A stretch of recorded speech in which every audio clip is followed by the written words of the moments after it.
Hello दोस्तों, अभी हम करेंगे 10वां सवाल।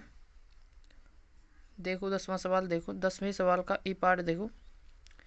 किसी मीटर सेतु में जब प्रतिरोधक S बराबर 12.5 ओम हो तो संतुलन बिंदु सिरे A से 39.5 सेंटीमीटर की लंबाई पर प्राप्त होता है। R का प्रतिरोध ज्ञात कीजिए। व्हीटस्टोन सेतु या मीटर सेतु में प्रतिरोधकों के संयोजन के लिए मोटी कॉपर की पत्तियां क्यों प्रयोग में लाते हैं। तो भैया इसमें हमें दो चीज़ें दिए हैं और हमें तीसरी चीज़ भी निकालनी है। तो देखो कैसे निकालते हैं। तो हमें जो दिया है उसको लिखते हैं हम पहले। क्या दिया है हमें? दिया है हमें जो L दी है, हमें लंबाई दी है, वो दी है तार की इस जगह 39.5 सेंटीमीटर पर। और जो प्रतिरोध हमें ये R निकालना है, S जो प्रतिरोध है हमें दिया है 12.5 ओम। ठीक है। और व्हीटस्टोन ब्रिज वाला जो हमारे पास व्हीटस्टोन सेतु वाला फॉर्मूला होता है, हमारे पास होता है L/100 माइनस L बराबर R/S। ठीक है। हमें निकालना R है तो क्या करेंगे, इसको यहाँ मल्टीप्लाई करेंगे LS 100 माइनस L इंटू बराबर R निकलेगा। L कितना दिया है हमें? 39.5। ठीक है। इंटू S कहाँ है हमारा? 12.5 और 100 माइनस L कितना? 39.5। ठीक है। ये आ गया R बराबर। अब क्या करेंगे, इसको करते हैं 39.5 गुणा 12.5 गुणा 100 में से इसको घटाएंगे तो ये बचेगा 60.5। ठीक है। अभी हम इसको सॉल्व करेंगे, काटेंगे, तो ये जो आंसर आएगा हमारे पास R है जो प्रतिरोध का, वो आएगा 8.16 ओम। ठीक है। ये हमारा प्यारा सा आंसर है। और इसमें पूछा है सवाल में कि जो मीटर सेतु है और व्हीटस्टोन सेतु है, इसमें प्रतिरोधकों को संयोजन के लिए मोटी कॉपर की पत्तियां क्यों प्रयोग में लाते हैं, मतलब उसको प्रयोग में क्यों लाते हैं। तो इसको भाई सिंपल सा इसका आंसर है, वो ये है कि तांबे की मोटी पत्तियों का जो प्रतिरोध होता है ना, उनकी जो पत्तियां हैं उनका जो प्रतिरोध होता है वो बहुत नामात्र का होता है। ठीक है ना, बहुत पतली पतली पत्तियां होती हैं, उसका जो प्रतिरोध होता है वो बहुत नामात्र का होता है। तो उसको क्या करते हैं, पत्तियों का प्रतिरोध नगण्य कर देते हैं। नगण्य, मानते नहीं है, नगण्य होता है। ठीक है। अतः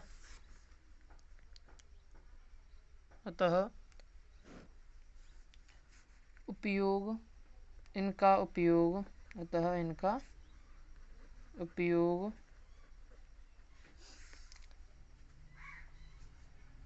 संयोजित्र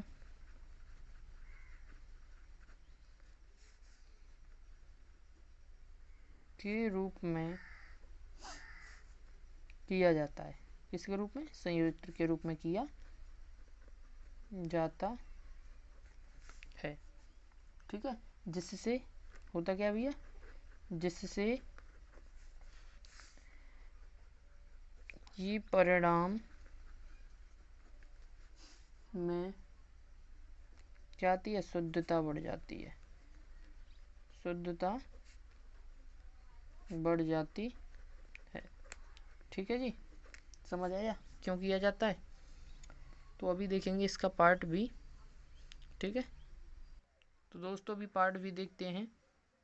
R तथा S को अंतर बदल करने पर उपरोक्त सेतु का संतुलन बिंदु ज्ञात कीजिए। तो इसको मतलब क्या करेंगे, दोनों को बदल देंगे, दोनों के प्रतिरोधों को।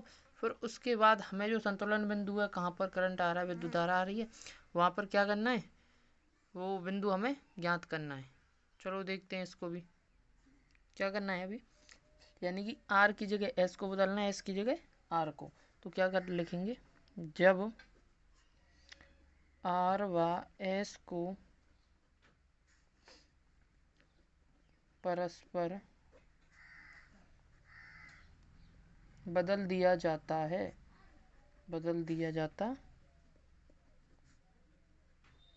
है, तब क्या होता है, देखो तब यानी कि एस की जगह आर, यानी कि 12.5 था एस, तो आर कर दिया उसको, और एस को क्या करेंगे 8.16 कर देंगे।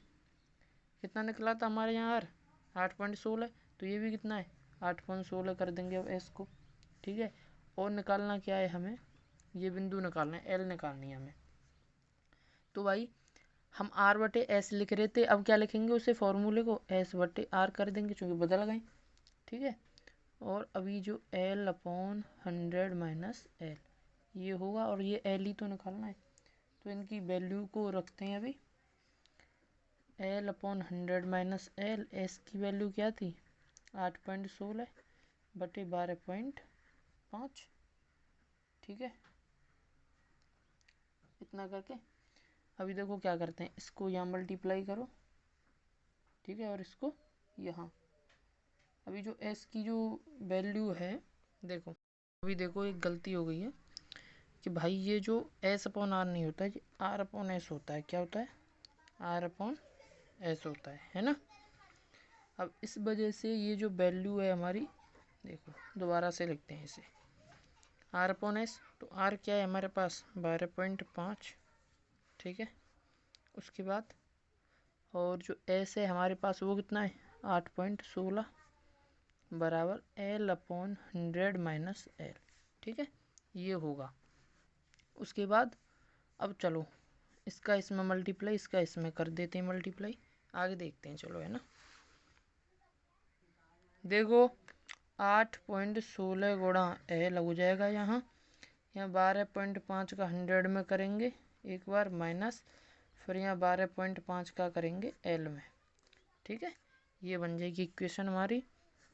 क्या करेंगे अब, इसको -12.5 गुणा एल को इधर ले आएंगे, तो ये एल को कॉमन निकाल के 8.16 प्लस 12.5 हो जाएगा ये, और यहाँ इसका क्या करेंगे गुणा करेंगे 12.5 गुणा 100। ठीक है, अभी हमारे पास देखो अभी क्या आएगा हमारे पास, एल बराबर 12.5 गुणा 100, इसको और इसको जोड़ेंगे तो ये आ जाएगा हमारे पास 20.66। ठीक है, कितना आया 20.66, इसका इसमें गुणा करेंगे और इसका भाग देंगे, तो ये हमारी एल की जो लंबाई आएगी वो आएगी एल 60.5 सेंटीमीटर। ठीक है ना, इसको काट के गुणा करके आप कर लेना, ये हमारा आंसर। ठीक है, अभी देखेंगे पार्ट सी। यदि सेतु के संतुलन को अवस्था में गैल्वेनोमीटर और सेल को अंतर बदल कर दिया जाए, तब क्या गैल्वेनोमीटर को कोई धारा दर्शाएगा। तो देखो भैया सिंपल सी बात है ये तो, है ना। वो बोल रहा है कि सेल को और उसके गैल्वेनोमीटर को क्या कर दिया जाए, बदल दिया जाए, तब धारा में कोई मतलब या कोई गैल्वेनोमीटर कोई धारा दर्शाएगा या उसमें धारा उत्पन्न होगी। तो देखो यहाँ हमने क्या किया है, ए बी सी डी ये कोई सेल है हमारा, है ना, ब्रिज है, और यहाँ गैल्वेनोमीटर लगाया है जी, ये इस साइड में है, और इस तरह हमने क्या किया है, इसको अरेंज किया है। ठीक है, अब इसको क्या करना है हमें, अंतर बदल, यानी उसको बदल दिया हमने फिर, यानी ए यहाँ था इसको यहाँ ले गई, सी यहाँ से यहाँ आ गया, और डी यहाँ से यहाँ चला गया, तो इसको हमने क्या कर दिया, पूरी सर्किट को परपथ को बदल दिया, और गैल्वेनोमीटर पहले ऊपर था अब नीचे आ गया। ठीक है, तो यानी कि धारा में कोई यानी परिवर्तन आता है, तो भैया देखो सीधी सी बात है भाई, देखो वैसे तो कोई परिवर्तन नहीं आएगा इस चीज़ से। तो ए में देखते हैं हमने, इसे मानते हैं ए, और ये इस डायग्राम को मानते हैं हम बी। ठीक है, अभी देखते हैं ए में संतुलन की स्थिति, ये में जो संतुलन की स्थिति में क्या होगा, अभी संतुलन की स्थिति में तो होगा क्या, इसमें जो आपकी धारा के जो नेत्र है वही धारा, और इसके क्या होगा P/Q हो जाएगा। ये P है, इसका नाम क्या है P, और ये Q, और ये है S, और ये है R। ठीक है, P/Q यही तो होता है व्हीटस्टोन ब्रिज से। ठीक है ना, व्हीटस्टोन ब्रिज से जो फॉर्मूला आता है, धारा नियत रहती है उसमें, और उसके रेजिस्टेंस इस प्रकार से आ जाते हैं प्रतिरोधक, और P/Q R/S, R/S। तो हमारी ये इक्वेशन है। अब बी को देखो, अभी लिखेंगे बी में संतुलन की स्थिति, संतुलन की स्थिति, तो कोई डिफ्लेक्शन नहीं होगा और कोई धारा उसमें उत्पन्न नहीं होगी। स्थिति में क्या होगा, देखो यहाँ क्या था P था, तो P कहाँ पहुँच जाएगा यहाँ, तो R यहाँ, तो R कहाँ आ गया हमारा, R आ गया यहाँ, यहाँ P यहाँ आ गया, Q यहाँ आ जाएगा, और S यहाँ आ जाएगा। तो अब क्या लिखेंगे हम, R/P, R/P और S/Q, यानी कि R/P और बराबर S/Q। यहाँ से ऐसे ही तो लिखेंगे, इस नियत धारा है तो। ठीक है ना, अब देखो अथवा, और क्या लिख सकते हैं इसे, अब क्या कर सकते हैं, देखो इसको यहाँ ले जाओ, इसको यहाँ पहुँचा दो। ठीक है ना, S को यहाँ ले आओ और इसको यहाँ पहुँचा दो, तो R/S, अब P को यहाँ पहुँचा सकते हैं, बिल्कुल क्रॉस मल्टीप्लाई कर सकते हैं, P/Q, R/S, R/S, P/Q, P/Q, ये दोनों सेम है कि नहीं है ना, तो इसका मतलब ये गैल्वेनोमीटर कोई डिफ्लेक्शन नहीं करेगा। यही हमारा क्या है आंसर है इस सवाल का। ठीक है, तो दोस्तों अभी देखते हैं 11वां सवाल है ना। 8 वोल्ट विद्युत वाहक बल की एक संचायक बैटरी जिसका आंतरिक प्रतिरोध 0.5 ओम है को श्रेणी क्रम में 15.5 ओम के प्रतिरोध का उपयोग करके 120 वोल्ट के डीसी स्रोत द्वारा चार्ज किया जाता है।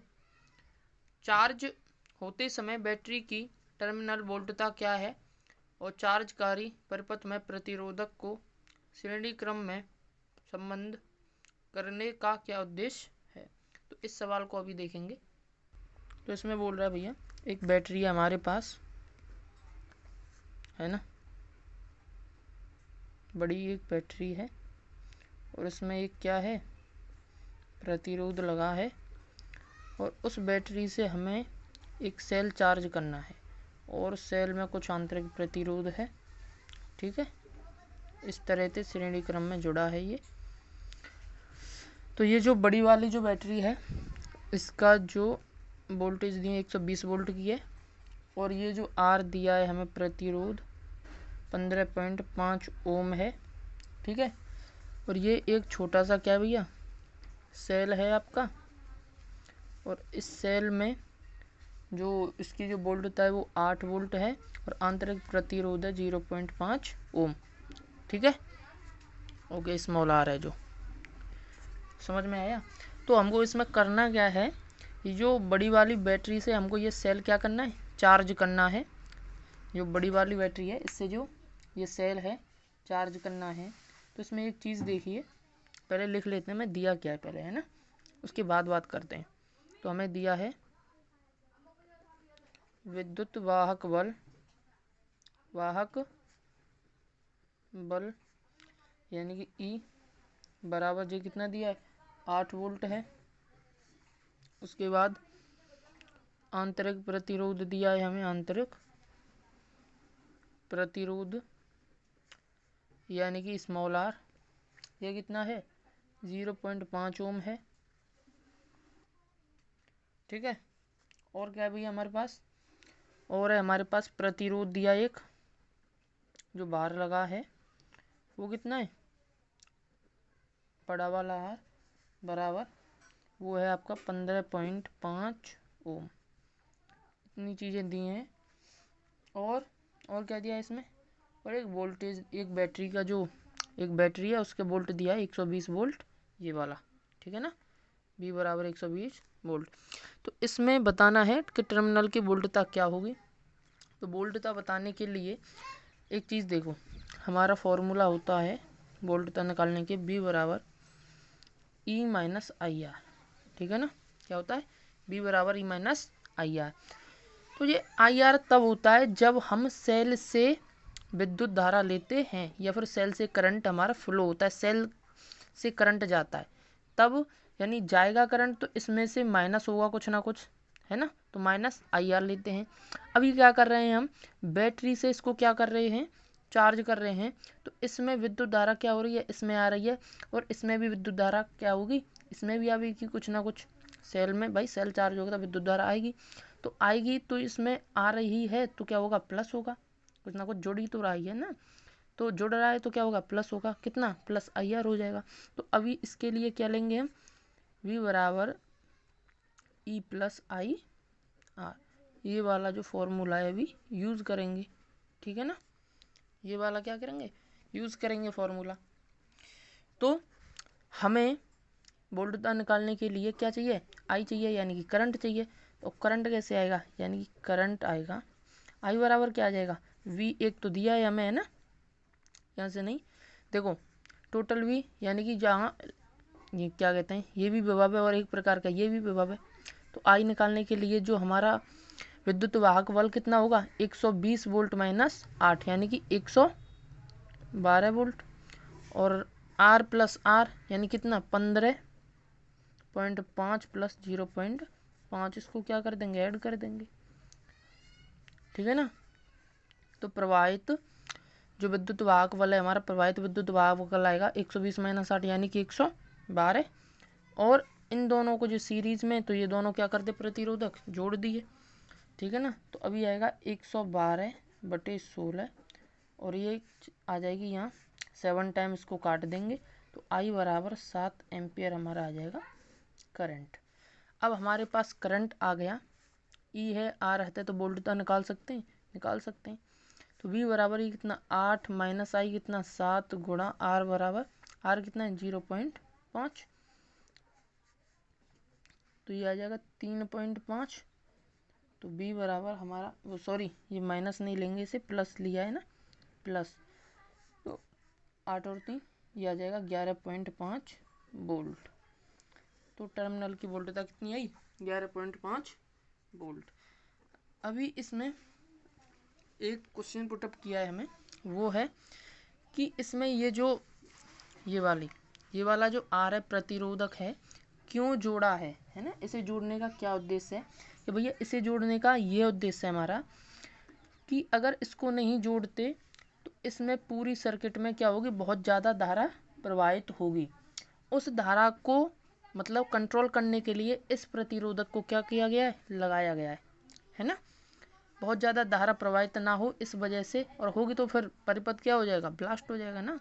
तो इस वजह से इसे रोकने के लिए इस प्रतिरोधक को क्या किया गया है, लगाया गया है। तो इसे कैसे लिखेंगे, इसे लिखेंगे देखो,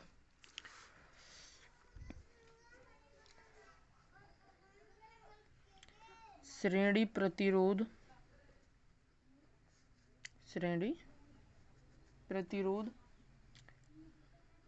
वाह डीसी सप्लाई से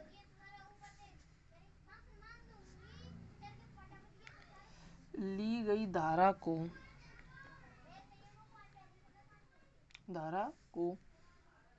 सीमित करना है, ली गई धारा को क्या करना है, सीमित करना है ना, उसको क्या करना है, कंट्रोल करना है, सीमित करना है। और क्या करता है, वाह प्रतिरोध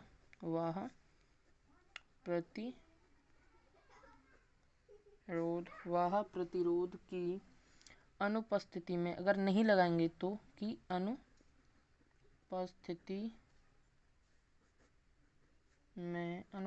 में संचायक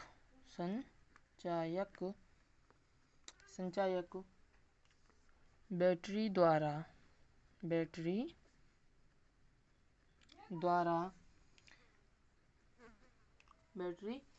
अनुमेय सुरक्षित धारा के मान से अधिक धारा प्रवाहित हो सकती है ना। अगर हम नहीं लगाएंगे तो अधिक धारा प्रवाहित हो सकती है। और क्या हो सकता है भैया, अगर इसको नहीं लगाएंगे तो इसमें बहुत ज़्यादा धारा क्या हो सकती है, प्रवाहित हो सकती है। ठीक है, अब देखते हैं अगला सवाल। अभी देखते हैं भैया 12वां सवाल है, किसी पोटेंशियोमीटर व्यवस्था में 1.25 वोल्ट विद्युत वाहक बल के एक सेल का संतुलन बिंदु तार के 35 सेंटीमीटर लंबाई पर प्राप्त होता है। यदि इस सेल को किसी अन्य सेल द्वारा प्रतिस्थापित कर दिया जाए तो संतुलन बिंदु 63 सेंटीमीटर विस्थांतरित हो जाता है। तो दूसरे सेल का विद्युत वाहक बल क्या होगा या क्या है, तो देखते हैं क्या है इसका। लिखते हैं हमारे पास क्या क्या दिया है। पहले दिया है, क्या दिया है हमें, E1 दिया है, क्या यानी एक विद्युत वाहक बल 1.25 वोल्ट। ठीक है, ये दिया है हमें। और एक दिया है L1, एक दूरी दी है शुरुआत की, वो है 35 सेंटीमीटर। और L2 दी है हमें, यानी कि कितनी है L2, 63 सेंटीमीटर। ठीक है, इतना दिया है भाई। एक हम जानते हैं, क्या जानते हैं हम, पहले तो देखो हम जानते हैं पोटेंशियोमीटर की विभव प्रवणता, पोटेंशियोमीटर की विभव प्रवणता क्या होती है, नियत होती है, नियत रहती है। तो ये विद्युत वाहक बल क्या होता है पोटेंशियोमीटर का, नियत रहता है किसके, E डायरेक्टली प्रोपोर्शनल L के। ठीक है ना। तो इस वजह से इसका जो फॉर्मूला हो जाता है E1/E2, यानी E1 के डायरेक्टली प्रोपोर्शनल बराबर L1/L2। ठीक है, विभव प्रवणता कैसी रहती है, नियत रहती है। तो ये वाला फॉर्मूला आता है। E2 निकालना है, 3 वैल्यू हमारे पास हैं तो पुट कर दो, सिंपल सा है। तो 1.25 है हमारी E1, E2 ये है, L1 कितनी है हमारी 35 और ये है 63। तो अभी क्या करेंगे, E को इधर ले जाएंगे, इसको इधर, इसको इधर, यानी कि ये आ जाएगा हमारे पास E2 बराबर 1.25 इंटू 63 और यहाँ आ जाएगा 35। ठीक है ना, यहाँ नीचे आ जाएगा 35, तो 7 ये कट जाएगा। ठीक है, 7 से कट जाएगा जो है ना, और ये भी 7 से कट जाएगा, 7 5 जा है ना, 7 9 जा, ये 7 5 जा। ओके, 5 से इसे काटेंगे, ये कटेगा कितने टाइम 0.25, 0.25। अब 9 को गुणा करेंगे भाई, 9 का गुणा करेंगे 0.25 में, तो हमारे पास आ जाएगी E की वैल्यू 2.25 वोल्ट। कितनी आई 2.25 वोल्ट। E2 कितना आ गया हमारे पास 2.25 वोल्ट। यही निकालना था, यही आपका क्या भैया आंसर है। ठीक है, उसके बाद चलते हैं अभी दोस्तों 13वां सवाल है, उसको फटाफट से कर लेते हैं और फिर इसके आपके सारे प्रश्न कंप्लीट हो जाएंगे। देखो 13वां सवाल, किसी तांबे के चालक में मुक्त इलेक्ट्रॉनों का संख्या घनत्व उदाहरण 3.1 में 8.5 × 10⁻²⁰ मीटर क्यूब आकलित किया गया है। 3 मीटर लंबे तार के एक सिरे से दूसरे सिरे तक अपवाह करने में इलेक्ट्रॉन को कितना समय लेता है।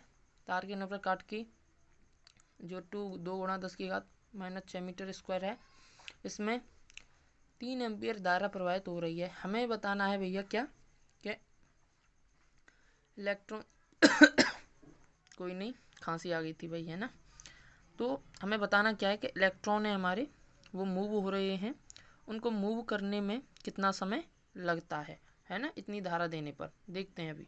तो देखो भाई, कोई चालक है हमारे पास, है ना, कोई चालक है, ये ऐसे मानो कोई चालक है ये, ठीक है। ये 3 मीटर लंबा चालक का तार है, ठीक है। इसके अंदर और क्या है, 3 मीटर है ये तो लंबाई। इसके अंदर विद्युत धारा प्रवाहित हो रही है ना। विद्युत धारा हुई तो इलेक्ट्रॉन क्या करेंगे, ड्रिफ्ट करेंगे। और ये उसका अनुप्रस्थ काट का क्षेत्रफल है, ये चीज़ें। अब हमें जो चीज़ें दी हुई हैं उनको क्या करेंगे, हम लिख लेंगे। तो हमारे पास है कितनी है, देखो इलेक्ट्रॉनों की संख्या दी हुई है हमें, वो कितनी है हमारे पास, n बराबर 8.5 इंटू 10⁻28 मीटर क्यूब, ठीक है। और क्या दिया है, तार की लंबाई दी है हमें, यानी तार की लंबाई L बराबर 3 मीटर, कोई दिक्कत। उसके बाद दिया है हमें क्या, तार का क्षेत्रफल दिया है हमें, तार का क्षेत्रफल दिया है A, वो कितना है, 2 × 10⁻⁻6 मीटर स्क्वायर, ठीक है। उसके बाद दी है हमें धारा यानी कि I, वो दी है 3 एम्पियर, कोई दिक्कत। और इलेक्ट्रॉन पर जो आवेश होता है वो आप जानते ही हैं, 1.6 10⁻, लिख लेते हैं। इलेक्ट्रॉन पर आवेश है ना, E बराबर 1.6 × 10⁻⁻19 कूलम, ओके। अब लिखेंगे यहाँ इलेक्ट्रॉन का एक सिरे से, भाई विद्युत धारा जाएगी तो एक सिरे से दूसरे सिरे पर जाएंगे इलेक्ट्रॉन मूव करके, है ना। एक सिरे से दूसरे सिरे पर अनुगमन करने में लगा समय, अनुगमन करने में लगा समय। तो भैया सभी जानते हैं जो समय का फॉर्मूला होता है क्या, विस्थापन बटे स्पीड, यानी विस्थापन बटे चाल, यानी कि विस्थापन बटे वेग, है ना। चाल क्या है, वेग। और कौन सी वेग लेंगे, यहाँ चालक है, इलेक्ट्रॉन मूव कर रहे हैं, तो इलेक्ट्रॉन के लिए क्या निकालते हैं, ड्रिफ्ट वेलोसिटी, यानी है ना, क्या निकालते हैं, ड्रिफ्ट वेलोसिटी यानी अपवाह वेग, ओके। तो t बराबर जो होगा हमारे पास, आगे देखते हैं, t बराबर क्या होगा, t बराबर यानी टाइम बराबर होगा। अब यहाँ जो दूरी लेंगे वो क्या है, तार की लंबाई है, ठीक है, बटे अनुगमन वेग यानी अपवाह वेग या अनुगमन वेग, ठीक है, BD। या फिर इसे क्या लिख सकते हैं, और लंबाई यानी L बटे BD। अब BD निकालने के लिए जो फॉर्मूला होता है हमारे पास, I बराबर NEA VD, ये होता है। I है हमारे पास, N है, E है और A है, और ये क्या है, BD है। तो BD दिया है तो BD की जगह क्या रखेंगे, I/NEA, क्या हो जाएगा, BD बराबर I/NEA। और इसको कहाँ रखेंगे, यहाँ रख देंगे, यानी कि टाइम बराबर L/I/NEA, BD की जगह रख दिया। ये कहाँ जाएगा, ये ऊपर जाएगा, ठीक है। तो L/NEA/I, तो समय बराबर ये आ गया। तो अब लिखेंगे, अब वैल्यूओं को रख दो। L कितनी है, 3 × N कितना है हमारा, तो हमारे पास जो N है वो कितना था, वो था 8.5 × 10⁻28 यानी 28। ई का मान होता है 1.6 गुणा 10 की घात -19 और ई कितना था अनुप्रस्थ काट का क्षेत्रफल कितना था 2 गुणा 10 की घात -6 बटे आई यानी धारा कितनी थी हमारी 3 से ये 3 कटेगा। ठीक है 3 से 3 कटेगा और यहाँ 8.5 और 1.6 का क्या करवाते हैं गुणा करवा देते हैं तो ये आएगा 13.60 यानी 60 इंटू यहाँ 2 बचा है ना और गुणा यहाँ घात कितनी है 28 और यहाँ घात -19 और -6 कितनी हो जाएगी 25 और यहाँ 28 है तो यानी 10 की घात यहाँ बचेगी 3। कोई दिक्कत इसका गुणा इससे करवाएंगे तो टाइम बराबर यानी कि 27.20 इंटू 10 की घात 3 एक इसको शिफ्ट कर देते हैं 2.72 इंटू 10 की घात 4 हो जाएगी अब ये यहाँ है ना टी बराबर 10 की घात 4 हो गई। ठीक है यानी का इसका मतलब क्या है इसको सेकंड आया ना ये तो टाइम कितने में सेकंड में है तो इसको सेकंड में कन्वर्ट टोटल करेंगे तो ये आ जाएगा 2700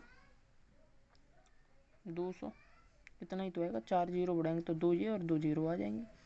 ठीक है ना इतनी सेकंड हो गई।